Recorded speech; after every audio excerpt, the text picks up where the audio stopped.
Baghdad میں ایک بزرگ تھے تو درزیوں کا کام کرتے تھے. اللہ کے نبی حضرت ادریس علیہ السلام بھی درزیوں کا کام کرتے تھے. خوش ہوئے نا ہم بات سن کے. پیشہ کوئی بھی برا نہیں, ایک برا ہے وہ ہے ہاتھ پھیلانا. اس کے علاوہ کوئی پیشہ برا یہ برا نہیں, یہ ہاتھ پھیلانا برا ہے. حضرت شیخ محمد بن حسن کہتے ہیں کہ وہ بزرگ جو تھے نا, امام غزالی نے لکھا ہے, وہ درزیوں کا کام کرتے تھے تو اس زمانے میں نا کھوٹا سکہ بھی کبھی کبھی آ جاتا تھا.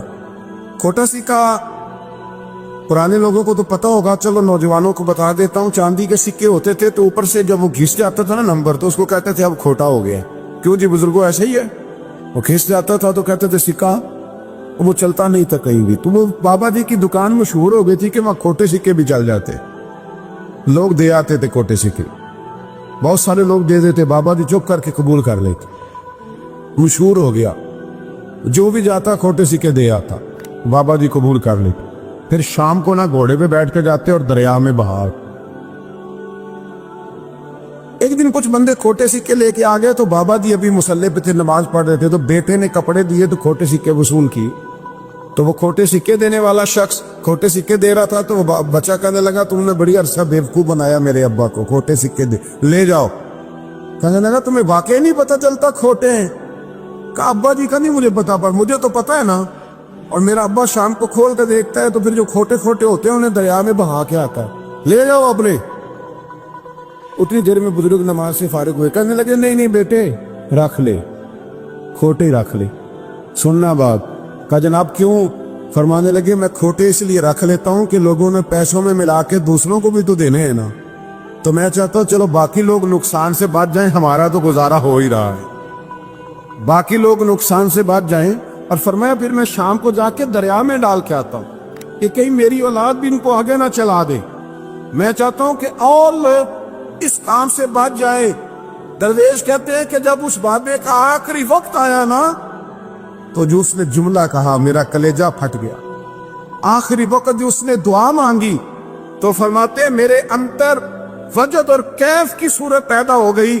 فرماتے ہیں ان بزرگوں نے اپنے آخری وقت دعا مانگی, اے اللہ میں نے ساری زندگی کھوٹے سکے قبول کیے تاکہ تیرے بندے شر سے بچ جائیں, تو یا اللہ تو بھی اس کھوٹے سکے کو قبول فرمائے. اللہ میں نے کھوٹے سکے قبول کیے, کھوٹے, تاکہ تیرے بندے تکلیف سے بچ جائیں. تو مالک میں بھی کھوٹا ہی ہوں, اللہ تو بھی اس کھوٹے کو قبول فرما لے. اور یہ دعا مانگ کے نا تو کبھی روتے کبھی ہنستے. لوگوں نے کہا کیا ہوا؟ کہتے ہیں لگتا ہے رب نے کھوٹا سکہ قبول فرما لیا, لگتا ہے کہ اللہ نے کھوٹا سکہ لوگوں کو تکلیف سے بچائیں. ہمارا وجود یارو مطلب کیا ہو جائے گا 2 منٹ کے لیے سمجھ لے کیا ہو جائے. یعنی اگر آپ بڑے غصے سے باہر آئے اور پاپڑ بیچنے والے پہ آپ نے غصہ نکال لیا سارا, میں رات کی ڈیوٹی کر کے آیا ہوں, تھکا ہوا ہوں, اور تو پاپڑ بیچنے آ گیا, تم لوگ بڑے نالائق ہو, بدتمیز ہو. آپ نے یہ سخت جملے کہہ دیے, چپ کر کے وہ آدمی معذرت کر کے گزر گیا. وہ تو سارا دن پریشان رہے گا نا کہ میری غریبی کا مذاق اڑا ہے. مطلب ہو کیا گیا, ہوا کیا اگر اس نے کوئی بات کر لی. ہم نے ارادہ کرنا ہے کہ ہم نے آسانیاں دینے کی کوشش کرنی, ہم نے لوگوں کو تکلیف نہیں دینی, ہم نے کسی کو آزمائش میں مبتلا نہیں کرنا, ہم نے کوئی ایسا کام نہیں کرنا جس کی وجہ سے لوگ سمجھیں کہ یہ آدمی بوجھ بن گیا. کبھی بوجھ نہ بنے. یارو معراج کی بات کرنے کا تو اب وقت آیا ہے, اس لیے کہ معراج کا سارا واقعہ تو مسجد اقصی کی گرد گھومتا ہے. سبحان الذی اسری بعبدہ لیلا من المسجد الحرام الی المسجد الاقصی. حضور نے معراج کی رات مسجد اقصی میں نماز پڑھائی تھی, اور ایک بار پھر سے طیبہ سے فلسطین میں آ, راستہ دیکھتی ہے پھر مسجد اقصی تیرا. ایک بار حضور گئے تھے مکے سے مسجد اقصی, اور پھر حضور فرماتے ہیں جب میں واپس گیا نا تو کفار نے جو کہ مسجد اقصی دیکھی ہوئی تھی تو مجھ سے پوچھنا شروع کر دیا کہ مسجد اقصی کی کھڑکیاں کتنی ہیں, دروازے کتنے ہیں, پلر کتنے ہیں. جب انہوں نے سوال جواب کیے تو حضور فرماتے ہیں کہ رب کریم نے مسجد اقصی کو اٹھا کے میرے سامنے رکھ دیا. میں دیکھتا جاتا تھا, بتاتا جاتا تھا, کہہ لوں بات کر لوں. ایک دفعہ حضور مکے سے مسجد اقصی آئے اور ایک دفعہ مسجد اقصی میرے نبی کی زیارت کے لیے مکے گئی، حضور کی زیارت کے لیے مکہ شریف گئی۔ او میرے نبی تو صرف کسی چیز کی طرف ایک دفعہ دیکھ لیں تو وہ رحمت کے پھول کھلتے ہیں۔ مسجد اقصی کی طرف منہ کر کے 17 مہینے میرے نبی نے نماز پڑھی ہے۔ مسلمانوں پتہ ہی کوئی نہیں، ہماری خبریں ہی اور ہیں، ہمارا درد ہی اور ہے، ہمیں پتہ ہی نہیں بم کہاں برس رہے ہیں، ہمیں یہ خبر ہی نہیں۔ اور میں اس دور میں تقریریں کر رہا ہوں جہاں سوتوں کو جگانا نہیں پڑتا، جاگتوں کو جگانا پڑتا ہے۔ سیانے لوگوں کو سمجھانا ہمارے ذمہ لگ گیا، کیا کرے؟ اس قوم کو سکھانا پڑتا ہے جسے پتہ سارا ہے، لیکن جان بوجھ کے آنکھیں ہماری بند ہیں۔ یہ مولوی کو بات کرتا تو لوگ کہتے دیکھو مولوی گالی دیتا ہے، لیکن اگر قائد اعظم محمد علی جناح کہے کہ اسرائیل امریکہ کی ناجائز اولاد ہے تو پھر تو تمہیں ہضم کر لینا چاہیے نا، پھر تو لیبرل کو بھی ہضم ہونا چاہیے نا کہ قائد اعظم نے کہا ہے، اور اس ناجائز بچے کو تم نے اتنی طاقتیں دے دی کہ وہ مسلمانوں کے قبلہ اول میں نماز پڑھنے والوں کو بھی نہ بخشے۔ کہاں گئی تمہاری وہ انسانی حقوق کی بڑی بڑی تنظیمیں، کدھر گئی؟ اور میرا پاکستانی میڈیا سے بھی سوال ہے، چند دن پہلے سیالکوٹ میں ایک واقعہ ہوا، ناانصافی ہو گئی جی، ناانصافی ہو گئی جی ایک بی بی کے ساتھ۔ ہر بندے نے شور مچایا، بڑے بڑے طوفان اٹھتے ہیں، کیوں ہوا جی کیوں ہوا؟ تو مسجد اقصی کی توہین ہو گئی تو پھر طوفان کیوں نہیں اٹھا؟ ٹاک شو کیوں نہیں ہوئے؟ بحثیں کیوں نہیں ہوئی؟ میں اس موم بتی مافیا کا کیا کروں؟ ان لبرل لوگوں کا کیا کروں؟ ان کے سپورٹروں ووٹروں کا کیا کروں؟ ان سیاسی جماعتوں کے کارکنوں کو کیا انعام دوں کہ جو ان فضول بحثوں میں تو وقت ضائع کرتے ہیں، اور وہ مسجد اقصی جس کے بارے میں میرے نبی پاک صلی اللہ علیہ وسلم سے ایک صحابیہ نے پوچھا تھا، یا رسول اللہ مسجد اقصی میں نماز پڑھنا کتنا کو بہتر ہے باقی نمازوں کے مقابلے میں؟ تو حضور نے فرمایا 1000 گنا بہتر ہے۔ بی بی عرض کرنے لگی، سونیا میں جا تو نہیں سکتی، دل بڑا کرتا ہے۔ حضور نے فرمایا جا نہیں سکتی تو وہاں تیل ہی بھجوا دے، جس میں حاضری لگوانے کی حضور بات کریں جس مسجد میں۔ اور نبی پاک علیہ السلام نے فرمایا خاص کر کے سفر کرنا ہوا تو 3 مسجدوں کے لیے کرنا، ایک مسجد حرام بیت اللہ کے لیے، ایک مسجد نبی کے لیے، اور تیسرا مسجد اقصی کی۔ ایک بات بڑی ضروری ہے، وہ میں نے آپ سے ضرور کرنی ہے۔ ایک آیت ہے قرآن پاک کی سورۃ بقرہ پہلا سپارہ آیت نمبر 120۔ اللہ تعالیٰ نے ایک حد بیان کر دی، فرمایا وَلَن تَرْضَىٰ عَنْكَ الْيَهُودُ وَلَا النَّصَارَىٰ حَتَّىٰ تَتَّبِعَ مِلَّتَهُمْ۔ فرمایا یہ یہودی اور عیسائی تم سے ہرگز راضی نہیں ہوں گے۔ یہ قرآن ہے، اور سادہ ترجمہ تفسیر کی بھی ضرورت نہیں۔ یہ معاہدے کر لیں، محبت کے وعدے کر لیں، یہ تم سے راضی نہیں ہوں گے۔ کب راضی ہوں گے؟ حتی تتبع ملتہم، یہاں تک کہ تم ان کے دین کی پیروی کرنے لگ جاؤ۔ میرا جب پہلی دفعہ پاسپورٹ بنا تو میں نے سارا پڑھا، کتابیں پڑھنے کا شوق تھا شروع سے۔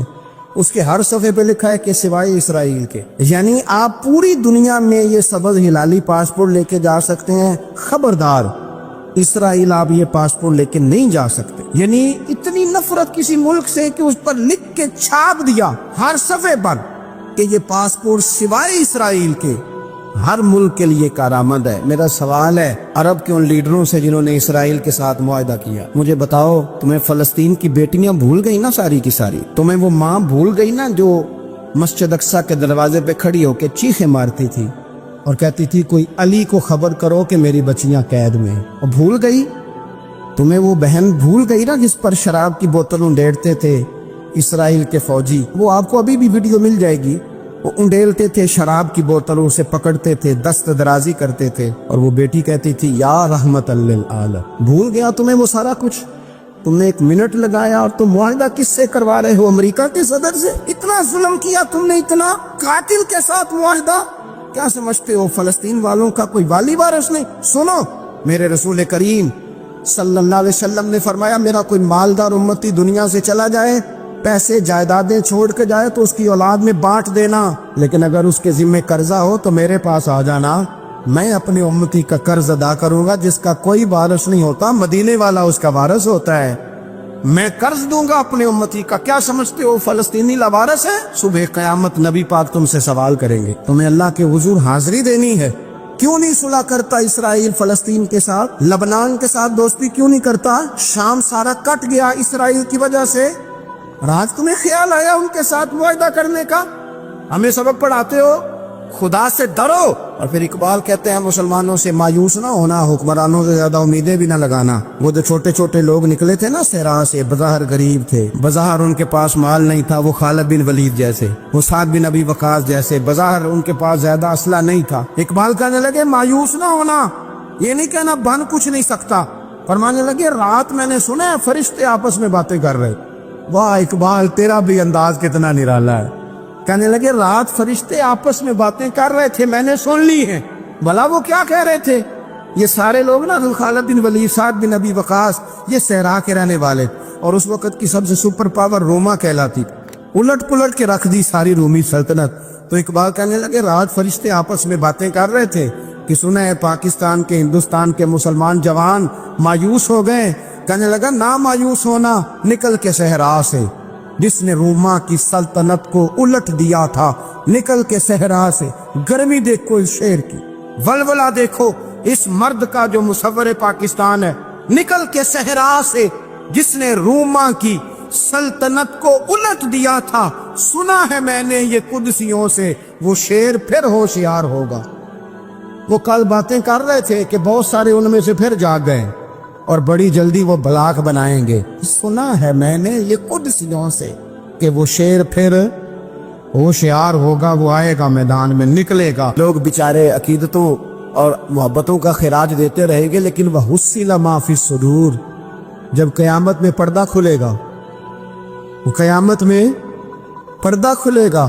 میں نے کہا تھا کچھ جمعے پہلے، پھر بات دہراتا ہوں، ایک درویش شخص ہیں، وہ کہتے ہیں میں زندگی میں کبھی نہیں کام پا، پر ایک طوائف مجھ پہ راشا طاری کر گئی۔ طوائف کہتے ہیں میں نے جبہ کبہ پہنا تھا، طوائف میرے پاس سے گزر رہی تھی، تو میں نے اس کو کہا کہ بچے باز آ جا، اللہ اللہ کیا کر، چھوڑ دے۔ تو اس نے نقاب آگے کر لیا، کہنے لگی بابا میں تو آپ کی بات پر عمل کروں گی، پر ایک جملہ کہنے کی اجازت ہے؟ تو میں نے کہا بیٹی کہہ لو۔ تو کہنے لگی بابا میں تو جو نظر آ رہی ہوں نا وہی ہوں، جو نظر آتی ہوں وہی کہلاتی ہوں، تو بتا تو جو کہلاتا ہے وہ جو نظر آتا ہے وہی کہلاتا ہے کہ کچھ اور بھی ہے؟ تو کہلاتا کچھ ہے اور بنا ہوا ہے کچھ اور، تو بھی دیکھ کے تو وہی ہے جو تو کہلاتا ہے۔ کیا حساب نہیں دینا لوگوں نے؟ باہر نہیں آئیں گی یہ ساری چیزیں؟ اتنا بڑا دھوکہ، اور کوئی چیز نہیں ملی استعمال کرنے کو۔ جب الیکشن آیا تو اسلام زندہ باد، جب الیکشن آیا تو اسلام زندہ باد، اور اس کے نام پہ ووٹ اور اس کے نام پہ سارا کچھ۔ اور جب تھوڑا سا اللہ تعالیٰ خیر فرمائے حالات بدل گئے، 2-3 سیٹیں مل گئی، تو پھر کسی بھی حکومت کے پاس جا کے 2 وزارتیں لے لی۔ میرے پاس بھی لوگ آتے رہتے ہیں، ہماری قوم کو سب کو سیاستدان بنا دیا گیا ہے۔ اس طرح سیاستدان کا کوئی پتہ نہیں نا کس پارٹی کا ہے، اس طرح عوام کا بھی اب یہ سارا نفاق ان لوگوں نے برپا کیا، یہ ان لوگوں نے لوگوں میں بات اچھالی ہے۔ لوگ بھی اس کو بھی کہہ دیتے ہیں تیرے ساتھ ہیں، اس کو بھی کہہ دیتے ہیں۔ کیا کریں ان کے شر سے بچنے کے لیے ایسا کرتے، ورنہ شر پھیلاتے ہیں لوگ۔ ایک صاحب میرے پاس آ گئے، اب جب آپ کے پاس کوئی شخص آتا ہے تو آپ دروازہ تھوڑی بند کر سکتے ہیں۔ آ گئے ملنے کے لیے، انہوں نے آ کے نہ موبائل نکالا، کہنے لگے 100 سے زیادہ تقریریں ہیں آپ کی تقریر سنے بغیر میں سوتا نہیں، آئے سیاسی مقصد کے لیے، میں آپ کی تقریر سنتا ہوں۔ میں نے کہا اللہ آپ کو جزائے خیر دے، مجھے تو پوری دنیا سے لوگ کہتے ہیں تقریر سنتا ہوں، چلے مہربانی ہے، مجھے تب فائدہ جب کوئی تقریر سن کے اثر بھی کرے، تو چلے خیر آپ کہہ رہے ہیں تو اچھی بات ہے۔ انہوں نے اس پر اور تھوڑا زور دینا شروع کیا، تو کئی دفعہ نا تکلیف ہوتی ہے کہ یار آپ کیا سمجھتے ہیں سامنے والا پاگل ہے، بیوقوف ہے، اور جو ساتھ لے کے آنے والے ہوتے ہیں وہ بھی خیال نہیں کرتے ہم کیا کہہ رہے ہیں۔ آپ پاگل سمجھ رہے ہیں سامنے والے کو کہ آپ جھوٹی تعریف کریں گے سامنے والا مان جائے گا؟ ڈرنا چاہیے اللہ تعالیٰ سے۔ یہ بڑی تقریر، وہ جو آپ نے ایک موقع پہ کہا تھا، میں نے اسے کہا، میں نے کہا صاحب آپ نے 10 دفعہ کہا ہے تو میں نے سن لیا ہے، لیکن مجھے 1% بھی خوشی نہیں کہ آپ مجھے سنتے۔ یہ کام آپ الیکشن کے بعد آ کے میرے ساتھ کرتے تو مجھے بڑی خوشی ہوتی، مجھے تسلی ہوتی کہ آپ واقعی مجھے سنتے ہیں۔ یہ کیا بات ہوئی؟ پتہ نہیں اب آپ کس کس کو جا کے یہ کہیں گے، کس کس کے ساتھ آپ یہ زاویہ نگاہ لگائیں گے، جو تجھے دیکھ کے پھر کسی اور کو بھی دیکھے، جو تجھے دیکھ کے پھر کسی اور کو بھی دیکھے۔ تماشائی ہے وہ، طالب دیدار نہیں۔ تو میں نے کہا آپ تماشائی بن کے نہ آئے، مہربانی فرمائے، جائیں کہیں اور جا کے۔ کیا سمجھا لوگوں نے؟ جس طرح کا موڈ آئے گا، جس کے ساتھ آپ جائیں گے۔ اب تو اتنا ماحول عجیب ہو گیا، پہلے کو کسی بزرگ سے ملتا تھا نا، کسی کو نیک سمجھ کے تو کہتا تھا حضرت میرے لیے دعا کرنا، اب کو ملتا تو کہتا حضرت جی اونا دیکھا جی تہاڈی سیلفی لینی ہے۔ یہ کون سا دین؟ آپ مذہب کے نام پہ بھی وہی ملمہ سازی، وہی بناوٹ۔ تو جب راز کھلے گا، وَحُصِّلَ مَا فِي الصُّدُورِ، جب سینوں کی چیزیں باہر آئیں، میں کہتا ہوں آج راز کھل جائے، مشکل ہو جاتا ہے، لوگ وضاحتیں دیتے پھرتے۔ جب قیامت میں راز کھلیں گے، سب سے پہلے دیندار شخص کو دیکھنا چاہیے۔ میرے نبی پاک علیہ السلام نے فرمایا سب سے پہلے جہنم میں ریاکار عالم دین کو ڈالا جائے گا، عالم کو سب سے پہلے دوزخ میں ڈالا جائے گا، اس لیے کہ اس نے اپنا قد اونچا کرنے کے لیے دین کو ٹیشو پیپر بنایا تھا۔ یہ تو بات ہو گئی دینداروں کی۔ ایک سیاستدان نے نعرہ لگایا، اس نے کہا روٹی دوں گا، کپڑا دوں گا، مکان دوں گا۔ ایک بعد میں پھر آ گیا، اس نے کہا تحفظ دوں گا۔ ایک تیسرا آ گیا، اس نے کہا میں فلاں کر دوں گا۔ آتے رہے لوگ، بیچارے مجبور ہیں، پریشان ہیں۔ ہمارے ملک میں پی ایچ ڈی کرنے کے بعد لوگوں نے چائے کے ڈھابے بنائے ہوئے ہیں، لوگ آزمائش کا شکار ہیں۔ کدھر جائیں؟ سیاستدان کے پیچھے لگ گئے، لوگوں نے نعرے بھی لگائے، لوگوں نے اپنی جیب سے پوسٹر بھی اس کے بلوا کے چسپاں کیے، ساری اس کے پیچھے لوگ لگ گئے۔ اب ہمیں تو نہیں نہ پتا تھا کہ وہ تو غریبوں کے جذبات سے کھیل کر اپنا قد اونچا کرنے جا رہا ہے، وہ تو ہوس اقتدار کا پجاری ہے، وہ تو صرف اسی کے لیے لوگوں کے جذبات سے کھیل رہا تھا۔ اس نے تو اتنے زبردست نعرے اس لیے سکھائے تھے کہ لوگ میرے پیچھے لگ جائیں، کسی کی مجبوری کا نام لے کے اسے پیچھے لگا کے پھر وہ اپنے ذاتی مفادات لینا چاہتا تھا۔ اللہ فرماتے ہیں دنیا میں تو دھوکہ دے لے گا، پر وَحُصِّلَ مَا فِي الصُّدُورِ، میں راز کھول دوں گا۔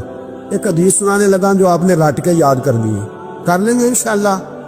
بولیے، سارے کہیے انشاءاللہ کر لیں گے یاد ماشاءاللہ سے۔ سنیں، ابو داؤد شریف میں، ترمذی میں حدیث ہے، نبی پاک علیہ السلام نے فرمایا کچھ لوگوں کی پشتوں پر اللہ قیامت میں جھنڈے گاڑ دے گا۔ پشت ہوتی ہے نا، پشت، مقعد، سرین، اس پر اللہ جھنڈا گاڑ دے گا، وجود کے ساتھ لگا دے گا۔ حدیث صحیح عرض کر رہا ہوں، حضرت انس بن مالک رضی اللہ تعالیٰ عنہ حدیث کے راوی ہے، فرمایا جھنڈا پشت کے ساتھ گاڑ دیا جائے گا، اونچا جھنڈا ہوگا قد سے۔ تو لوگ سارے کہیں گے یا اللہ یہ کون ہے، کون ہے یہ؟ تو رب کریم فرمائے گا یہ اپنی قوم کا غدار ہے، یہ اپنی قوم کا، ان کے جھنڈے یہاں نہیں لگیں گے، ان کے جھنڈے وہاں بھی لگیں گے۔ میرے نبی پاک علیہ السلام نے فرمایا غداروں کی پشتوں پہ اللہ جھنڈے لگائے، اور یہ جھنڈے لگیں گے، اور جب لوگ پوچھیں گے یہ کون ہے تو کہا جائے گا وہ یہ ہے جس کو قوم نے امانت دار سمجھ کے سربراہی دی، پر یہ غدار نکلا۔ قوم نے اعتماد کیا، امانت دار سمجھ کر یہ غدار نکلا۔ یاد رکھنا تمہارے جھنڈے لگیں گے، آج تمہاری گاڑیوں پہ سرکاری جھنڈے ہیں، آج تمہاری بڑوں بازاروں پر سرکاری جھنڈا ہے، قیامت میں تمہاری پشت پر غداری کا جھنڈا ہوگا، غداری کا۔ اور میرے نبی پاک علیہ السلام نے فرمایا غریبوں کو اللہ قوت دے دے گا، اور جو تکبر کرنے والے تھے انہیں اللہ کیڑیوں کی شکل عطا کرے گا، چیونٹیوں کی شکل، کیڑے مکوڑے بنا دے گا، اور غریب پیروں کے نیچے مسل کے جائیں۔ وقت تھوڑا رہ گیا، وَحُصِّلَ مَا فِي الصُّدُورِ، فرمایا تمہارے سینے کے سارے راز اللہ باہر نکال دے، فاش ہو جائے گی، ہر چیز کھل جائے گا، سارا آئینہ باہر آئے، تمہیں وہ سارا کچھ بھگتنا ہے۔ کتنے بادشاہ گزرے آپ کے ملک میں، کتنوں کی قبروں پہ لوگ فاتحہ پڑھنے جاتے ہیں، کتنے ہیں جن کا اب نام ہوتا ہے، تصویریں لگی ہوئی ہیں پارلیمنٹ میں، اس سے زیادہ کوئی شے؟ ختم ہو گئی بات، کدھر گئے ہمارے تو نوجوانوں کو یاد بھی نہیں۔ کیا کسی نے کمال کر لیا وزیر اعظم بن کے؟ کیا اس نے کر لیا؟ ختم ہو گئی بات۔ خدا را جو آپ ہیں آپ وہی بیان کریں، دھوکہ نہ دیں، ورنہ یہ رات جب کھلے گا، میرے نبی پاک علیہ السلام نے فرمایا بہت بڑا تاجر قیامت میں اللہ کی بارگاہ میں کھڑا کیا جائے، اللہ اس کے بچوں کو بھی بلائے گا، کہے گا تمہیں پتہ ہے تمہارا مال حرام ہے، ناجائز ہے، تمہارے باپ نے دھوکے سے کمایا ہے، تو نبی پاک علیہ السلام نے فرمایا، امام سیوطی نے حدیث لکھی ہے، نبی پاک فرمانے لگے وہ اولاد اپنے باپ پہ مقدمہ کر دے گی، وہ جن کو دیا گیا نا کہ وہ والا پلاٹ بھی تیرا، وہ والا بھی تیرا، وہ والا بھی، وہ مقدمہ کر دے. وہ کہیں گے اے اللہ ہم نے اسے کہا تھا ہمیں ناجائز مال دے، اس سے پوچھ اس نے کیوں کمایا. میرے مصطفیٰ کریم علیہ السلام فرماتے ہیں احد پہاڑ کے برابر اس کی نیکیاں ہوں گی، لیکن جرم یہ ہوگا کہ کمائی حرام تھی، تو اللہ کریم ان بچوں کے مقدمے کی وجہ سے باپ کو جہنم میں داخل کر دے گا. یہاں وہ سخی بھی بن کے گیا ہے، یہاں وہ کہتا وہ کہانیاں سنایا کرتا تھا کہ میں بڑی محنت سے آگے گیا ہوں. وَحُصِّلَ مَا فِي الصُّدُورِ، میں تمہارے سینوں کی چھپی چیزیں راز کھول دوں، راز فاش ہو، تمہیں ہر چیز دیکھنی پڑے گی. میرے رسول پاک علیہ السلام کی ایک حدیث بڑی انفرادی ابن حجر نے لکھی، میں تو اس حدیث کو پڑھ کے میں نے کتاب بند کر دی. میں نے کہا اللہ انہیں معاف کرے. نبی پاک علیہ السلام نے فرمایا جس کو امین بنایا گیا اور اس نے خیانت کی، وہ کسی جگہ کا بھی امین تھا، وہ ممبر رسول کا امین تھا یا ڈاکٹر کی کرسی کا، وہ کسی سکول کے ادارے کا امین تھا یا حکومت میں کسی عہدے پہ جسے امین بنایا گیا. توجہ ہے میری بات پر؟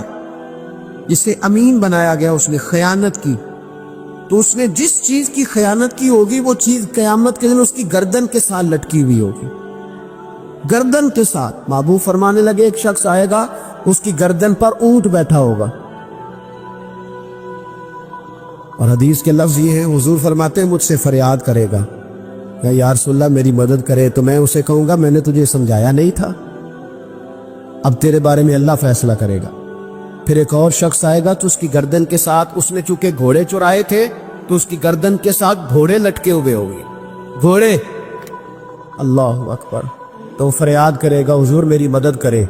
ذرا یہ چیزیں بھی جاگ کے سنا کریں. آپ شفاعت رسول کے موضوع پر نعرے لگاتے ہیں، پہلے یہ بھی تو دیکھیں نا حضور سفارش کریں گے کس کی، اس پر بھی ذرا غور فرمائیں. وہ جو سبحان اللہ ماشاءاللہ والا عنوان ہوتا ہے اس پہ کہتے ہیں ماشاءاللہ جی آج تو پتہ چل گیا جنتی ہیں. وہ بھائی جنت کی سڑک پہ بھی تو چڑھنا ہے کہ نہیں، وہ رستہ بھی اختیار کرنا ہے کہ نہیں، کہ آپ کا خیال یہ ہے کہ آپ کو ہیلی کاپٹر کے ذریعے جنت میں ڈال دیا جائے، کچھ کرنا نہ پڑے. عزیز بھائی میرے نبی پاک علیہ السلام فرمانے لگے کچھ لوگ ایسے ہوں گے کہ ان کی گردنوں کے ساتھ بکریاں ممنا رہی ہوں گی، گدھے ہنہنا رہے ہوں گے. فرمایا وہ فریاد کریں گے تو میں کہوں گا تمہیں سمجھایا نہیں تھا. اور پھر حضور فرماتے ایک شخص آئے گا جس کی گردن کے ساتھ اژدہا بندھا ہوگا، اس کے منہ کو ڈسے گا، تو وہ کہے گا اسے پیچھے ہٹاؤ، اور پھر اس سے کہے گا اژدہے سے تو ہے کون؟ تو وہ کہے گا میں تیرا وہی مال ہوں جسے تجوری میں سنبھال کے رکھتا تھا، آج میں تیری گردن سے لپٹ گیا ہوں تو کہہ رہا ہے پیچھے ہٹ جا. بھائی راز کھلے گا، آپ یقین کریں اچھے لوگوں کے جب راز کھلیں گے قیامت میں تو موج لگ جائے گی. راز صرف بروں کے نہیں کھلیں گے، اچھے لوگوں کے بھی راز ہے. توجہ ہے میری بات پر؟ حضرت اویس کرنی بھی آئیں گے جو ساری زندگی راز میں رہے. تو میرے نبی پاک فرماتے اس شخص نے مکان نہیں بنایا، گھر نہیں بنایا، لیکن جناب اویس کرنی جب جنت میں داخل ہوں گے تو اللہ 70,000 فرشتوں کا جلوس انہیں عطا فرمائے گا. اللہ انہیں 70,000 فرشتوں کا جلوس دے گا. اس جلوس میں وہ جنت میں جائیں گے، ان لوگوں کو اللہ شانے دے گا اور میں راز کھلے گا. راز قیامت کے دن کچھ لوگ ان کے چہرے 14ویں کے چاند کی طرح چمکیں گے اور انبیاء اور علماء ان کو دیکھ کر رشک کریں گے کون ہے؟ میرے مصطفیٰ کریم علیہ السلام فرماتے ہیں رب کریم فرمائے گا یہ میرے محبوب کی امت کے وہ نیک لوگ ہیں جس سے بھی محبت کرتے تھے اللہ کی رضا کے لیے کرتے تھے، اور جس سے بھی انہوں نے زندگی میں دشمنی رکھی صرف ہے اللہ کی رضا کے لیے. اب یہ اللہ کی رضا والا معاملہ کہاں تھا؟ ان کے سینے کے اندر. اس کی جزا انہیں قیامت میں ملے گی. کچھ لوگوں کا راز کھلے گا، انہیں بڑا لطف آئے گا. جوانوں سادہ زندگی آسان ہوتی ہے، یہ جو زیب و زینت والی زندگی ہے یہ مشکل بڑی ہے. آپ یقین کریں جن لوگوں نے کپڑے پہننے ہیں نا پردے کے لیے وہ بڑے سوکھے ہیں، جو بھی مل گیا پہن لیا، اور جنہوں نے دکھانے کے لیے پہننے ہیں وہ بڑی مصیبت ہے کہ یار میں نے اتنا مہنگا جوڑا پہنا ہے کسی نے تعریف ہی نہیں کی. کوئی تعریف کر دے تو پھر کہتے ہیں دیکھا نا آنکھیں چندھیا گئی نا دیکھ کے، اور نہ کرے تو کہتے ہیں جل ہی گیا ہے پورا. ایک جملہ نہیں بول سکا، چونکہ مزاج ہے نا. یہاں جو آدمی کھیت سے اٹھ کے آیا ہے نا چارہ کاٹتا، تو اس کو جہاں بھی موقع ملے گا اس نے بیٹھ جانا ہے، جمعہ پڑھنا، نکل جانے. اور جس بچے نے 4-5 ہزار بالوں والوں کو دیا نا، سیدھے کر دے ذرا میرے، وہ بڑا پریشان ہے کہ میں نے اتنی محنت کی ہے کسی بندے نے دیکھا بھی نہیں. سادہ زندگی آسان ہوتی ہے، بندہ سوکھا رہتا ہے. اور جو تکلفات والی زندگی ہے، لوگ تعریف کریں، لوگوں سے کچھ، وہ مشکل ہے. حضرت مولا علی اتنی حکمت، اتنی دلیری، اتنے بڑے آدمی، لیکن ایک دن نا نبی پاک صلی اللہ تعالی علیہ وسلم کو پتہ چلا کہ حضرت فاطمہ زہرا میں اور جناب علی میں کسی بات میں رائے کا اختلاف ہوا ہے، تو حضرت علی ناراض ہو کے چلے گئے. حضور ڈھونڈنے نکلے، یہ بخاری میں موجود ہے. سرکار ڈھونڈنے نکلے تو دیکھا کہ حضرت علی نا مسجد نبی کے ساتھ ننگی زمین پر ایک چادر بچھائی تھی. تو وہ جب سوئے حضرت علی تو آپ نے کروٹیں بدلی تو چادر بھی تھوڑی سی رکھ گئی، تو سارے کپڑوں کو مٹی لگی ہوئی ہے اور آرام سے حضرت مولا علی شیر خدا آرام کر رہے ہیں. میں جوانوں آپ سے کہتا ہوں، یہ زندگی سوکھی ہوتی ہے. میں نے کھیت کی وٹ پہ، بننے پہ، کھیت کے کنارے پہ کسان سوتے ہوئے دیکھے ہیں، اور میں نے 1.5 کروڑ کی گاڑی میں نفسیات کے ڈاکٹر کے پاس بیٹھا وہ شخص دیکھا ہے جو کہتا ہے پتہ نہیں کیا بات ہے، نیند کیوں نہیں آتی. وہ زندگی آسان ہے، اس میں تھکاوٹ ہوئی، بندہ سو گیا جہاں جگہ میں نہیں، سو گیا اور کچھ تڑپ رہا ہے کیونکہ وہ عادی ہو گیا ہے، یہ 2 منٹ کے لیے بند ہو گیا ایسی، تو وہ گیا. حضرت علی وہاں آرام سے، سارے کپڑوں کو مٹی لگی ہے. میں مولا کائنات کی بات کر رہا ہوں، میں شیر خدا کی بات کر رہا ہوں، میں اسد اللہ کی بات، امام المشارق والمغارب کی بات کر رہا ہوں. حضرت مولا علی اور زمین پہ، سنگیو زمین پہ آرام سے سو رہے ہیں. میرے محبوب گئے اور جا کے فرمایا، یا ابو تراب، او مٹی والے اٹھ جا، کپڑوں کو مٹی لگی تھی نا، مٹی والے اٹھ جا. لفظ کیا، یا ابا تراب، او مٹی والے.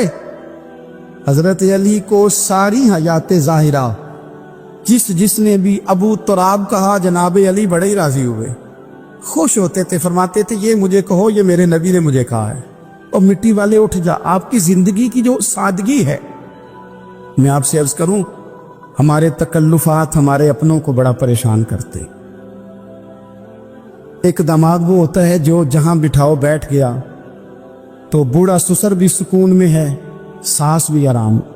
اور ایک وہ ہے کہ جو ہر بات میں بگڑتا ہے کہ یہ چادر میرے شایان شان تھی جو بچھائی ہے، پتہ نہیں ہے میں کون صاحب ہوتا ہوں، تم نے میری مرضی کے مطابق فلانا کام نہیں کیا. آپ یقین کریں، سسر بیچارہ ادھار پکڑتا پھرتا ہے کہ داماد صاحب آ رہے، ہر بات میں رٹا، ہر بات میں جھگڑا.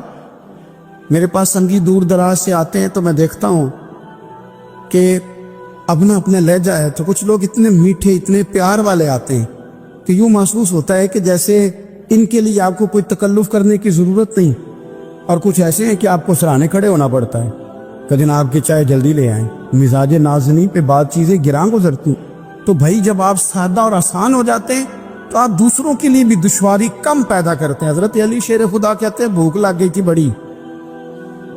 بھوک بڑی لگ گئی اور حالات غربت کے تھے، آزمائش تھی. تو فرماتے ہیں کہ میں نے سوچا مزدوری نہ کر لیں.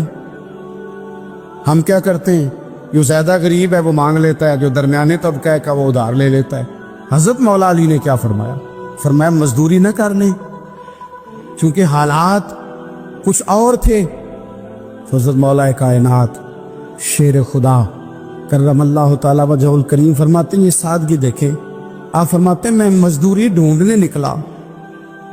کیوں نہیں ملتی ہمارے جوانوں کو مزدوری، کیوں کہانیاں سناتے ہیں. حضرت علی کہتے ہیں میں ڈھونڈنے نکلا. ایک عورت کو میں نے دیکھا کہ اس نے کچھ مٹی نکال کے رکھی ہوئی ہے، تو اسے تر کرنا چاہتی ہے. پرانے زمانے میں مٹی میں پانی ڈال کے اسی سے لوگ کام لیتے تھے، اسی سے دیواریں بن جاتی تھی. ہم گھارا کہتے ہیں اپنی زبان میں. تو وہ گھارا بنانا چاہتی ہے لیکن پانی نہیں نکل رہا اس سے نا. اس نے کنویں سے پانی نکالنا، نکل نہیں رہا. تو حضرت مولا علی شیر خدا کرم اللہ تعالی وجہ الکریم فرمانے لگے، میں نے اس بی بی سے کہا کہ میں پانی نکال دوں، مزدوری دو گی؟ اس نے کہا میں بھی مزدوری تلاش کر رہی تھی.